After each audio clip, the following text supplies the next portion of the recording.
Halo teman-teman, selamat datang di channel Pucin Novel Audio. Jangan lupa subscribe ya. Terima kasih. Episode 21. Mendengar ucapan Askara, ayah hanya diam menunduk. Memang semua orang pantas untuk dimaafkan, tetapi dilihat dari kesalahannya juga. Kesalahan ayah sangatlah besar, sehingga dia merasa tidak pantas mendapatkan maaf dari Alisa putrinya.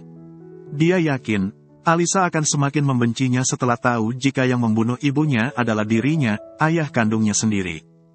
Semua orang memang punya kesalahan, dan semua orang memamak pantas untuk dimaafkan. Tapi tidak semua kesalahan bisa ditebus dengan kata maaf. Ucap ayah menunduk tidak berani menatap wajah Askara. Maksudmu? Tanya Askara mengerutkan keningnya bingung.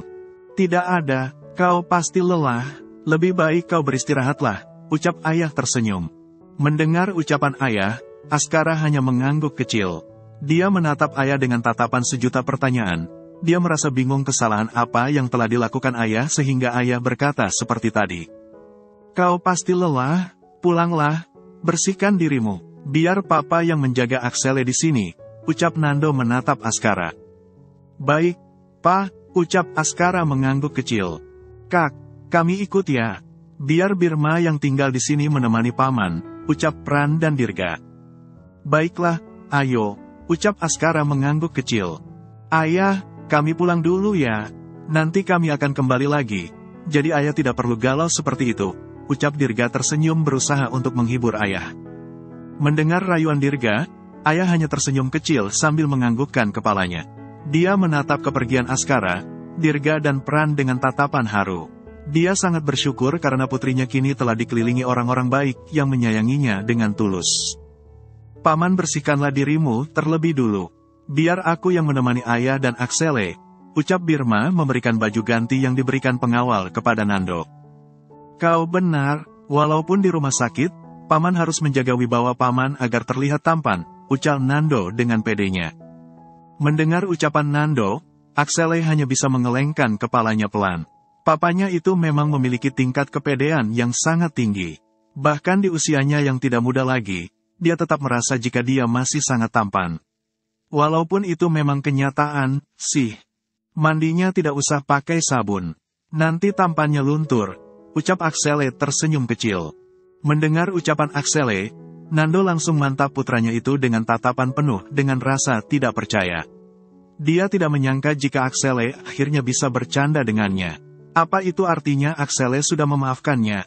Tidak apa-apa luntur, yang penting papa sudah memiliki mamamu yang sangat cantik, ucap Nando tersenyum lalu mengedipkan satu matanya kepada Axele. Mendengar ucapan Nando, Axele hanya tersenyum kecil sambil mengelengkan kepalanya melihat tingkah papanya itu. Sebenarnya Nando sangatlah humoris dan suka bercanda kepada orang sekitarnya. Hanya saja selama ini dia selalu terlihat dingin di depan kedua putranya karena permasalahannya dengan Mirna. Bagaimana tidak, setiap pulang ke rumah moodnya langsung berantakan karena mendengar ocehan dari Mirna yang tidak ada hentinya. Jadi Axele dan Askara tidak pernah melihat sisi humorisnya. Mereka hanya bisa melihat sikap dingin dan juga keangkuhannya saat bertengkar dengan Mirna. Sudahlah, kau tidak perlu menghiraukan paman yang tampan itu. Lebih baik kau istirahat saja. Ingat, besok kita harus kuliah agar kita bisa lulus dengan cepat, ucap Birma membaringkan tubuh Axele. Ayah, istirahatlah, aku yakin kau pasti sangat lelah, ucap Axele melihat ayah yang duduk diam di atas bangsalnya. Sayang, kau tidak apa-apa, mana tubuhmu yang terluka? Katakan kepadaku, siapa yang melakukannya? Ucap Alisa tiba-tiba datang dan memeluk Axele lalu memeriksa setiap inci tubuh suaminya itu. Tidak, sayang, aku tidak apa-apa, kau tidak perlu merasa cemas seperti itu, ucap Axele berusaha menenangkan Alisa. Jangan tinggalkan aku tidak akan bisa hidup tanpamu, ucap Alisa menitikkan air matanya lalu memeluk Axele dengan kuat. Aku tidak akan pernah meninggalkanmu, sayang, ucap Axele tersenyum. Aku mencintaimu, ucap Alisa manja lalu mencium lembut wajah Axele. Nando yang baru keluar dari kamar mandi hanya bisa diam mematung melihat kelakukan menantunya itu. Sedangkan ayah hanya bisa tersenyum hari dan menatap Alisa dengan tatapan penuh kerinduan. Sedangkan Birma, jangan ditanya lagi. Dia hanya bisa gigit jari sambil meratapi nasib jomblonya. Nasib jomblo yang selalu dijadikan obat nyamuk. Birma langsung menyanyikan lagu sindiran untuk Axele dan Alisa. "Sayang, malu sama ayah dan papa," ucap Axele megacak acak rambut Alisa. "Ayah, papa?" tanya Alisa mengerutkan keningnya bingung lalu menatap ayah dan Nando yang diam mematung melihat kelakuannya itu. "Kenapa kau tidak bilang dari tadi?" tanya Alisa menunduk menyembunyikan wajah memerahnya sambil mencubit perut Axele. "Bagaimana aku mengatakannya? Orang kau tidak memberiku kesempatan untuk bicara," ucap Axele terkekeh kecil melihat wajah Alisa yang memerah. Memang kalau orang sedang jatuh cinta, dunia ini terasa miliknya berdua. Sedangkan kita hanya dianggap setan yang bergentayangan, ucap Nando tersenyum kecil sambil berjalan menghampiri Mirna yang berdiri di belakang Alisa. Melihat Nando yang menghampirinya, Mirna hanya diam menunduk seperti orang baru pacaran saja. Memang mereka telah menikah selama 26 tahun. Tetapi semenjak 20 tahun lalu, mereka menjadi menjaga jarak sehingga kini menimbulkan kecanggungan dia antara mereka berdua. "Apa kau tidak menanyakan keadaanku? Sebagai seorang suami, aku juga mengharapkan kekhawatiran dari istriku," ucap Nando menatap lekat Mirna. "Apa kau baik-baik saja? Apa kau berhasil mencebloskan mereka semua ke penjara?" tanya Mirna menatap lekat Nando. "Aku baik-baik saja. Semua orang yang telah berani mengusik kehidupan putra dan menantu kita telah aku bereskan semuanya. Sekarang kita bisa hidup dengan bahagia, dan membuka lembaran baru bersama keluarga kita," ucap Nando tersenyum sambil merangkul mesra Mirna. "Gak pengantin baru, gak pengantin lama. Semua sama saja, sama-sama bikin iri," ucap Mika mengentakkan kakinya kesal melihat kemesraan kedua pasangan itu. Mendengar ucapan Mika, Nando malah semakin mempererat rangkulannya. Dia malah sengaja memanas-manasi Mika dan Birma, sehingga membuat kedua jomblo itu menatap kesal keusilan Nando. "Kak halalin aku dong, biar kita bisa membalas mereka," ucap Mika merengek manja sambil duduk di samping Birma. "Enak aja, emang kau kira semudah itu?" ucap Birma kesal sambil menepis tangan Mika yang melingkar di lengannya. Menikah itu bukanlah hal yang mudah, apalagi bagi Birma yang masih kuliah bahkan kuliahnya saja belum selesai. Karena menikah itu bukan hanya sekedar bisa bermesraan dan bisa melakukan semuanya dengan bebas. Akan tetapi, menikah itu membutuhkan pertanggungjawaban yang sangat besar. Karena setelah menikah, Birma akan menjadi kepala keluarga yang harus memikul semua tanggung jawabnya seorang diri. "Apa susahnya, tinggal pergi saja ke Kua sudah selesai," ucap Mika sembarangan. "Memangnya kau mau setelah menikah nanti kau hidup susah? Aku belum punya pekerjaan, bahkan aku juga belum lulus kuliah," ucap Birma mengusap wajahnya kasar. "Jadi jika kakak sudah lulus kuliah dan bekerja, kakak mau dong menikah denganku," ucap Mika menatap Birma dengan penuh semangat. Mendengar pertanyaan Mika, Birma langsung terdiam sejenak. Dia kembali memikirkan apa yang telah dia ucapkan tadi. Ketika mengingat apa yang telah dia ucapkan, Birma langsung malu sendiri. "Tidak," ucap Birma ketus. "Kenapa? Aku bisa menjadi istri yang baik untuk kakak. Bahkan aku akan jauh lebih baik dari Alisa," ucap Mika memelas. "Tidak, aku belum memikirkan soal pernikahan. Aku lebih suka menikmati masa mudaku. Jadi jika kau mau menunggu-tunggu saja, tapi aku tidak janji," ucap Birma ketus sambil memalingkan wajahnya dari Mika. "Sudah, kalau cinta katakan saja, tidak perlu malu-malu," ucap Axele terkekeh kecil. "Diam kau," ucap Birma melemparkan bantal kepada Axele. Melihat pertengkaran Axele dan Birma, semua orang yang ada di sana hanya bisa terkekeh kecil. Ayah yang melihat senyuman indah yang melingkar di wajah Alisa, hanya bisa menatap putrinya itu dengan mata berkaca-kaca. Dia bersyukur putrinya itu akhirnya berasa di tengah-tengah keluarga yang bahagia. Alisa yang melihat tatapan ayah, berlahan menunduk sedih. Ingin sekali dia memeluk ayah dan menanyakan bagaimana keadaannya, akan tetapi entah mengapa perasaannya seperti tidak ikhlas. Bayangan kekejaman ayah bersama Tini kembali terbayang di ingatannya. Melihat itu, Axele langsung mengusap punggung Alisa pelan lalu menatapnya dengan erat. Semua keluarga memiliki masalah yang berbeda-beda. Setiap orang tua juga memiliki kekurangan mereka masing-masing. Tidak ada manusia yang sempurna di dunia ini, begitu juga orang tua kita. Tapi sebagai anak, kita harus memaafkan kesalahan mereka. Karena kita juga belum tentu menjadi anak yang mereka inginkan. ucap Axele tersenyum sambil mengelus lembut puncak kepala Alisa. Datangilah ayah, tanyakan keadaannya. Jika perlu peluklah dirinya dengan erat. Karena kita tidak akan tahu sampai berapa lama lagi kita akan bisa merasakan hangat pelukannya, ucap Axele tersenyum. Tapi, Kak, ucap Alisa dengan bibir bergetar dan air mata yang mengalir membasahi wajahnya. Apa kau ingin hidup tenang, atau kau ingin terus hidup dengan terus berselimut dendam, dan membuat hidupmu jauh dari yang namanya ketenangan, ucap Axele menatap lekat wajah Alisa. Jika kau ingin hidup tenang dan bahagia bersama calon bayi kita, maka, maafkanlah ayah, lupakan semua masa lalu yang tidak perlu kau ingat. Mari kita buka lembaran baru bersama-sama. Bersama Kak Askara, Papa dan Mama, beserta ayah, ucap Axele menatap kedua orang tuanya dan juga ayah secara bergantian. Mendengar ucapan Axele, ayah hanya bisa diam menunduk sambil meneteskan air mata penyesalannya. Dia bahkan tidak sanggup mengangkat wajahnya dan menatap besan beserta menantunya itu. Sedangkan Alisa hanya diam sambil menatap ayah dengan tatapan yang tidak dapat diartikan. Air matanya terus menetes membasahi wajahnya sebagai saksi bagaimana perasaannya saat ini. Axele berlahan turun dari bangsalnya lalu menuntun Alisa mendekati ayah. Sebagai seorang suami, dia harus bisa mendidik istrinya dengan baik. Dia harus mengajarkan hal yang baik untuk istrinya, termasuk memaafkan ayahnya sendiri. Karena baik buruknya seorang ayah, dia tetaplah ayah kandung Alisa. Ayah, ucap Alisa langsung memeluk ayah lalu menangis dalam dekapan ayah. Ayah hanya bisa meneteskan air matanya, sambil membalas pelukan Alisa. Dia memeluk putrinya itu dengan erat sambil mencium lembut puncak kepalanya. Ayah merasakan ketenangan yang luar biasa saat berada di dalam pelukan Alisa.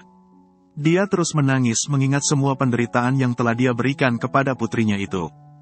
Maafkan ayah, sayang, maafkan ayah, hanya kata-kata itu yang bisa keluar dari mulut ayah saat ini.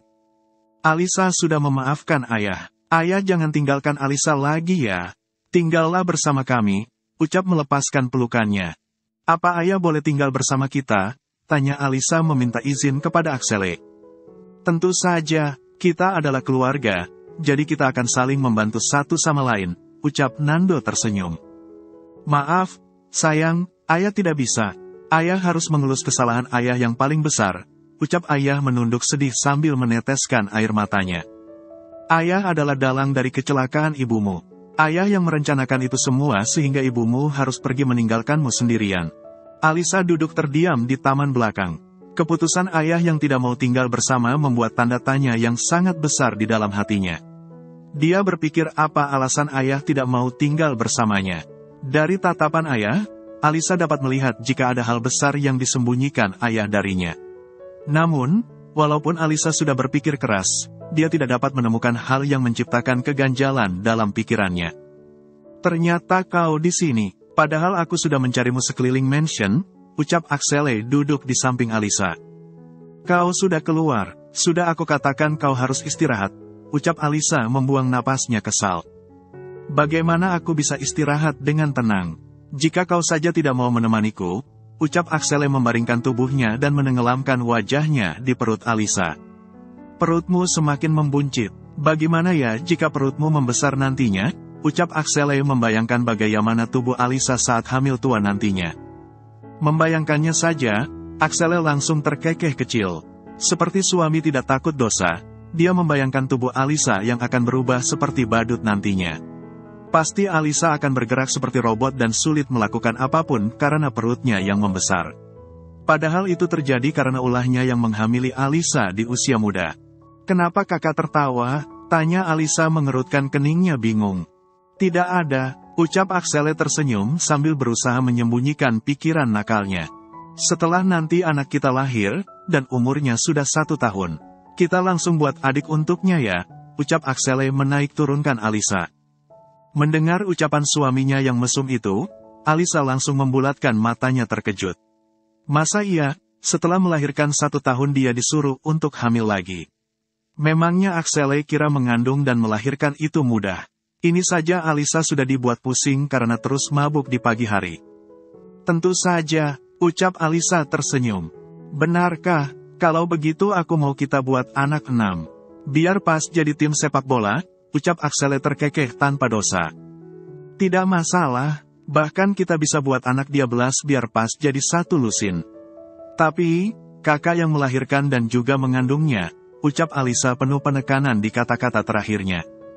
Apa, kalau aku yang mengandung? Dari mana keluarnya, sayang? Tanya Axele dengan polosnya. Mendengar pertanyaan polos Axele, Alisa langsung terkekeh kecil. Dia menarik gemas hidung mancung Axele sampai memerah. Melihat kelakuan istrinya, Axele hanya diam sambil mengelus hidungnya yang memanas. Sayang, kau jahat, teganya kau membuat hidung mancungku seperti ini, ucap Axele memanyunkan bibirnya menunjukkan mode ngambeknya. Cie, yang ngambek bikin gemes deh, ucap Alisa malah kembali mencubit wajah Axele dengan gemasnya. Au, sayang, ucap Axele kesal sambil bangkit dari baringannya. Sakit ya, rasain, ucap Alisa terkekeh kecil lalu berlari kecil meninggalkan Axele. Sayang, jangan lari-lari, nanti kau jatuh, ucap Axele perlahan melangkahkan kakinya mendekati Alisa. Namun, Alisa tidak menghiraukannya. Dia tetap berlari kecil sambil mengejek Axele. Melihat tingkah istrinya yang mengemaskan, Axele hanya bisa tersenyum kecil sambil berjalan melangkahkan kakinya mendekati Alisa. Dia hanya berjalan dengan santai, karena dia tahu jika dia berlari mengejar istrinya itu, sudah dipastikan Alisa juga akan berlari menjauhinya. Dia terus berjalan dan memperhatikan setiap langkah Alisa. Dia memikirkan cara bagaimana dia bisa menangkap Alisa tanpa harus membuatnya berlarian di mansion. Sayang, berhenti ya, aku punya sesuatu untukmu, ucap Axele berusaha membujuk Alisa. Tidak, aku tidak mau, ucap Alisa tegas sambil terus berusaha menjauh dari Axele. Sayang, kau tidak boleh berlari seperti itu. Ingat kandunganmu masih sangat rentan, ucap Mirna mengeleng kecil melihat kelakuan menantunya itu. Itu, Kak Axele duluan, ucap Alisa melemparkan semua kesalahan kepada Axele. Axele, istrimu lagi hamil muda, kau tidak boleh seperti itu, ucap Mirna mentap Axele. Iya, Axele minta maaf, ucap Axele menggaruk kepalanya yang tidak gatal sambil menatap Alisa. Kau lihat saja nanti di kamar ya, batin Alisa menatap kesal Alisa. Sudah, sayang ini mama sudah buat kue untukmu. Kau makan ya, ucap Mirna meletakkan mampan yang berisi kue dan susu untuk Alisa. Selama hamil muda, Alisa memang tidak nafsu makan. Dia hanya mau makan buah-buahan dan juga cemilan. Melihat itu, Mirna selalu membuatkan berbagai jenis kue untuk Alisa setiap harinya, agar Alisa bisa tetap memenuhi nutrisi kandungannya. Mirna juga sangat memanjakan Alisa, sehingga membuat Alisa menjadi sangat nyaman bersamanya. Karena bagi sekarang Alisa adalah anak perempuannya yang harus dia manjakan. Mentang-mentang sudah ada menantu, anak sendiri dilupakan, ucap Axele merasa cemburu kepada istrinya sendiri, lalu melangkahkan kakinya meninggalkan Alisa dan Mirna. Sama istri sendiri malah cemburu, ucap Askara sambil melangkahkan kakinya menuju kamarnya. Kebetulan Askara hari ini pulang lebih cepat, jadi dia memilih untuk pulang ke mansion untuk beristirahat. Namun, saat memasuki pintu utama, dia melihat pemandangan yang sangat menenangkan hatinya. Di mana adik dan juga mamanya kini bisa akur dan saling menyayangi satu sama lain. Tidak seperti biasanya, setiap Axele berdekatan dengan Mirna. Dia hanya melihat pertengkaran dan juga caci maki di antara keduanya. Kehadiran bayi dalam kandungan Alisa memang membawa kedamaian dalam keluarga mereka. Kakak, ucap Axele kesal lalu berlari mengejar Askara. Melihat kelakuan kakak beradik itu, Mirna dan Alisa hanya terkekeh kecil. Axele memang memiliki sifat yang sangat dewasa, tetapi dia juga sangat manja ketika berhubungan dengan Askara. Apalagi mengingat usianya yang masih remaja, tentu saja dia masih butuh perhatian dari orang di sekitarnya. Sayang, maafkan mama ya, dulu mama tidak suka kepadamu, karena mama kira kau menikah dengan Axele hanya untuk memanfaatkannya. Tapi setelah mengenalmu dengan dekat, mama jadi sadar, ternyata dugaan mama selama ini salah besar. Ternyata kau adalah gadis yang sangat baik dan juga sangat tulus mencintai putra mama, ucap Mirna menggenggam tangan Alisa sambil menatapnya dengan penuh penyesalan. Jika aku berada di posisi mama, aku juga akan melakukan hal yang sama. Setiap ibu pasti ingin yang terbaik untuk anak-anaknya. Hanya saja, kadang cara penyampaiannya saja yang salah. Jadi mama tidak perlu minta maaf seperti itu, ucap Alisa tersenyum manis sambil kembali menggenggam tangan Mirna. Mendengar ucapan Alisa yang begitu tulus, Mirna berlahan meneteskan air matanya. Dia sangat menyesal karena pernah membenci wanita sebaik Alisa. Padahal selama ini Alisa sudah sangat menderita dengan perlakuan ibu dan juga kakak tirinya itu. Kau memang menantu idaman, sayang. Tapi maaf, Mama tidak akan pernah menganggapmu sebagai menantu Mama, ucap Mirna dengan tegas. Dek, jantung Alisa seperti ingin berhenti berdetak mendengar ucapan Mirna. Dia berpikir kesalahan apa yang telah dia lakukan, padahal baru saja ibu mertuanya itu memperlakukannya dengan baik. Karena Mama menganggapmu seperti putri Mama sendiri. Kau adalah putri Mama yang paling manis dan mengemaskan, ucap Mirna tersenyum sambil mencubit pipi Alisa yang mulai mengembul. Mama, ucap Alisa meneteskan air matanya lalu memeluk Mirna dengan penuh kasih sayang. Mulai sekarang kau jangan pernah merasa sendiri lagi ya. Karena mulai sekarang Mama akan selalu ada di sampingmu.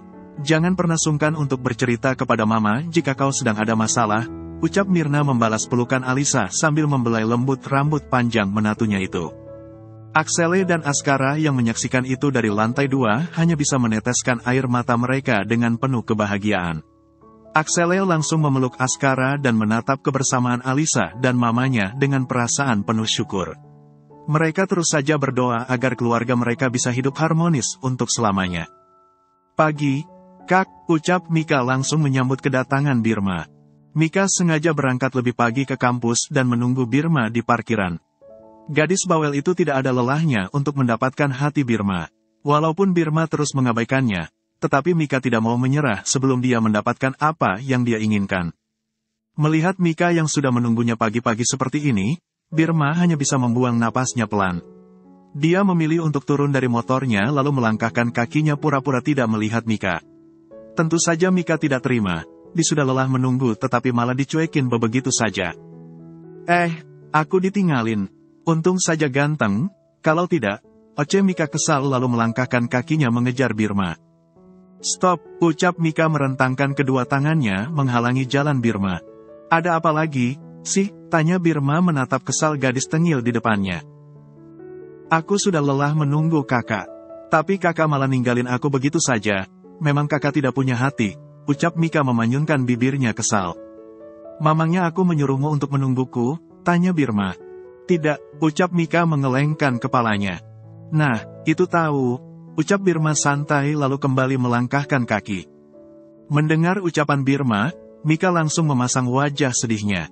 Dia menatap Birma dengan mata berkaca-kaca, sambil memainkan jarinya. Melihat Mika yang bersedih, Birma langsung merasa tidak tega. Birma mengusap wajahnya kasar sambil menatap Mika dengan begitu gemasnya. Baiklah, ayo, ucap Birma menggandeng tangan Mika. Wah, kakak memegang tanganku? Tanya Mika membulatkan matanya penuh kebahagiaan. Kenapa, tidak boleh? Tanya Birma ketus. Boleh, kakak bisa memegangnya sesuka hati kakak, ucap Mika tersenyum bahagia. Tapi, Kak, ucap Mika kembali memasang wajah memelasnya. Tapi apa? Tanya Birma mengerutkan keningnya bingung. Aku lapar, tadi belum sempat sarapan. Kita sarapan di kantin dulu ya. Aku juga belum menyelesaikan tugasku, ucap Mika terkekeh kecil. Bersambung dulu ya teman-teman.